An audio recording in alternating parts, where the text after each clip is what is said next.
So about 3 years ago, there was an invitation to give. I asked the Lord for a number, and the number that he gave me was 10x of anything that my mind could comprehend. I said, I can't just do that because it would be very irresponsible of me. At any given time, we have dozens of properties, and we have investors and partners and loans, and if I would give that number, it would put a lot of people and families in jeopardy. And so I needed a confirmation. I came up to a friend, and he prophesied to me, and it was spot on. The Lord said, don't worry about it, get out of your comfort zone. I was crying, I was laughing. I was crying because now I had to do it. And I was laughing because it was so spot on. I made a commitment that on Monday I'd come to the office and I'd write out the check. And so I wrote out the check, and then I contacted my friend. I said, hey, and I said, what was your number? He tells me his number, and it was exactly the same number that God gave me. My office was telling me, what are you doing? We're gonna lose our jobs. Like, this is crazy. And I remember I was at a hotel in the bathroom, and I'm worried, and the Lord tells me, do you know anybody that's ever went bankrupt because they gave too much? So he was calming me down. A week later, I found that I'm sleeping. I'm not worried. I don't feel the stress. I don't feel pressure. I've been doing business for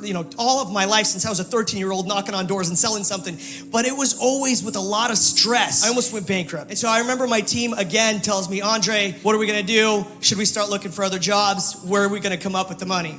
I said, guys, by the end of this month, by the end of this year, God's gonna come through. They looked at me, they're like, fine, we'll stay for another month and we'll see what happens. By the end of that month, God came through, guys. We needed $2.5 million. In the last 6 months of that, we couldn't get $1 of investment into real estate in Portland. There was a guy, he was a house flipper. He had $500,000. He didn't want to invest, but one day God keeps telling him, invest with this guy. He comes to my office and says, I need to invest with you because the Lord's been telling me for a week that I have to do it. I believe that there's people in this room that have the calling of building wealth. You're looking at strategies from self-help books and other ways that they do work, but they're not God's strategies. He's not in the picture.